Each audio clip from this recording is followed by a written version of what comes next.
friends, welcome to Karur kitchen. இன்னைக்கு நம்ம சேனல்ல பீர்க்கங்காய் வச்சு ஒரு சூப்பரான சைட் டிஷ் ரெசிபி தாங்க செஞ்சு காட்ட போறேன். சுவையான பீர்க்கங்காய் usali எப்படி செய்யறதுங்கறத வாங்க வீடியோக்குள்ள போய் பார்க்கலாம். அதுக்கு நான் வந்து இன்னைக்கு ஒரு பெரிய சைஸ் பீர்க்கங்காய் எடுத்துட்டேங்க. அந்த மேல இருக்க கூடி தோல் எல்லாம் சீவிட்டு இந்த மாதிரி கொஞ்சம் சின்ன சின்ன பீசஸா கட் பண்ணி வச்சிருக்கேன். இந்த பீர்க்கங்காய் usali பண்றதுக்கு கடலை பருப்பு நான் வந்து 100 கிராம் அளவுக்கு எடுத்துங்க. நல்லா கழுவிட்டு ஒரு அரை மணி நேரம் ஊற வச்சு எடுத்து வச்சிருக்கேன். இப்போ நம்ம ஊற வச்சு கழுவி வச்சிருக்க கூடிய கடலை பருப்பை நான் வந்து மிக்ஸி ஜார்ல போட்டுருக்கேங்க.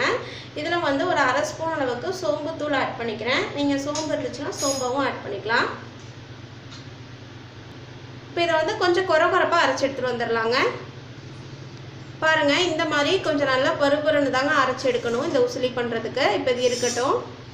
அடுத்ததான் ஸ்டவ் ஆன் பண்ணி கடாய் வச்சு 2 ஸ்பூன் அளவுக்கு ஆயில் ஆட் பண்ணிக்கிறேங்க. ஆயில் வந்து சூடாகட்டும்.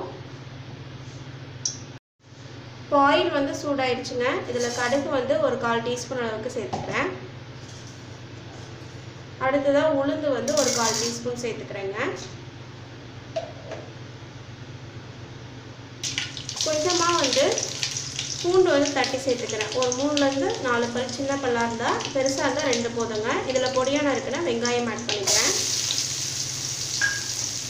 அது கூட வந்து காஞ்ச மிளகாய் வந்து சேர்த்துக்கிறேங்க. அந்த விதைகளை கொஞ்சம் நீக்கிட்டு சேர்த்துக்கிறேன். அடுத்ததாக அது கூடயே ஃப்ரெஷ் கருவேப்பிலை கொஞ்சமாக ஆட் பண்ணிக்கிறேங்க. இப்போ இது எல்லாமே சேர்த்து நல்லா நம்ம வந்து வதக்கி விட்டுக்கலாம்.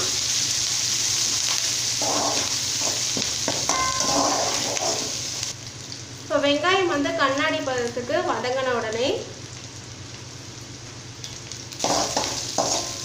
நம்ம வந்து கொரகொரப்பாக அரைச்சி வச்சுருக்கக்கூடிய கடலை பருப்பு அதை வந்து ஆட் பண்ணிக்கலாங்க. அடுத்ததாக இதில் ஒரு அரை ஸ்பூன் அளவுக்கு உப்பு ஆட் பண்ணிக்கிறேன். இது எல்லாமே சேர்த்து நல்லா நம்ம வந்து வதக்கி விடணும். ஏன்னா கடலை பருப்பு நம்ம ஊற வச்சு பச்சையாக அரைச்சிருக்கிறதுனால நல்லா வதக்கி விடணுங்க. அப்படின்னா தான் இந்த usali வந்து நல்லா டேஸ்ட்டாக இருக்கும். இப்போ நல்லா வந்து வதக்கிட்டு காட்டுறேன். பாருங்க, இப்போ வந்து அந்த கடலை பருப்பு நம்ம அரைச்சோம் இல்லையா, அதை வந்து நல்லா வதக்கியாச்சுங்க. இதில் வந்து கொஞ்சமாக நான் வந்து பெருங்காயத்தூள் ஆட் பண்ணிக்கிறேன். அது கூடயே கொஞ்சமாக வந்து மஞ்சத்தூள் ஆட் பண்ணிக்கிறேங்க. இப்போ இது எல்லாமே சேர்த்து நல்லா நம்ம வந்து வதக்கிக்கலாம்.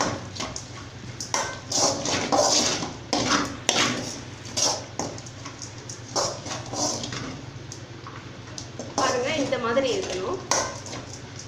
இப்போ இதில் வந்து நம்ம கட் பண்ணி வச்சுருக்கக்கூடிய பீர்க்கங்காய் ஆட் பண்ணிக்கலாங்க. பீர்க்கங்காய் ஆட் பண்ணிவிட்டு நல்லா வந்து நம்ம மிக்ஸ் பண்ணிக்கலாம்.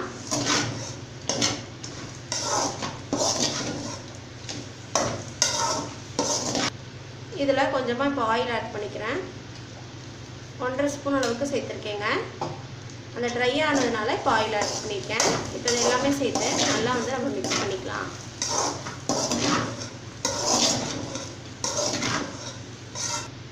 இப்போ காய் வந்து நல்லா வந்து வதக்கியாச்சுங்க. இதில் 1 ஸ்பூன் அளவுக்கு வரமிளகாய் தூள் சேர்த்துக்கிறேன். இப்போ காரத்துக்கு ஏற்ப நீங்கள் வந்து சேர்த்துக்கலாங்க. அடுத்ததாக இப்போ காய்க்கு சேர்த்து கொஞ்சம் உப்பு சேர்த்துக்கிறேன். ஆல்ரெடி சேர்த்துருக்கோம், இப்போ தேவைக்கேற்ப சேர்த்துக்கிறேங்க. இப்போ இது எல்லாமே சேர்த்து நல்லா நம்ம வந்து மிக்ஸ் பண்ணி விட்டுக்கலாம். இப்போ இதில் வந்து காய் வேகிறதுக்கு கொஞ்சமாக நம்ம வந்து தண்ணி தெளிச்சு விட்டுக்கலாங்க.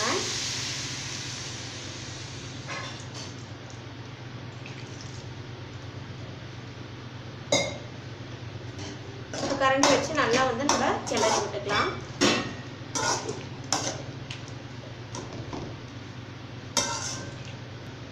ஒரு மூடி போட்டு மூடிடலாம். இப்போ காய் நல்லா வெந்ததுக்கு அப்புறமா உங்களுக்கு காட்டுறேங்க. பாருங்க, இப்போ வந்து பீர்க்கங்காய் வந்து நல்லா வந்து வெந்துடுச்சுங்க.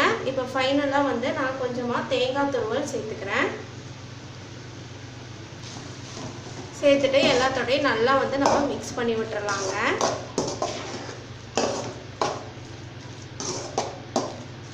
அவ்வளோதாங்க, நமக்கு சூப்பரான பீர்க்கங்காய் usali தயாராகிடுச்சு.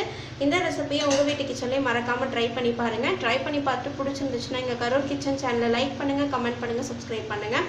அப்படியே கூட இருக்கக்கூடிய பெல் ஐக்கானையும் ப்ரெஸ் பண்ணிடுங்க. அப்போ தான் நாங்கள் போடுற வீடியோஸ் உங்களுக்கு உடனே வந்து சேரும். இந்த வீடியோ உங்களுக்கு பிடிச்சிருந்தா ஷேர் பண்ணுங்கள். தேங்க்யூ.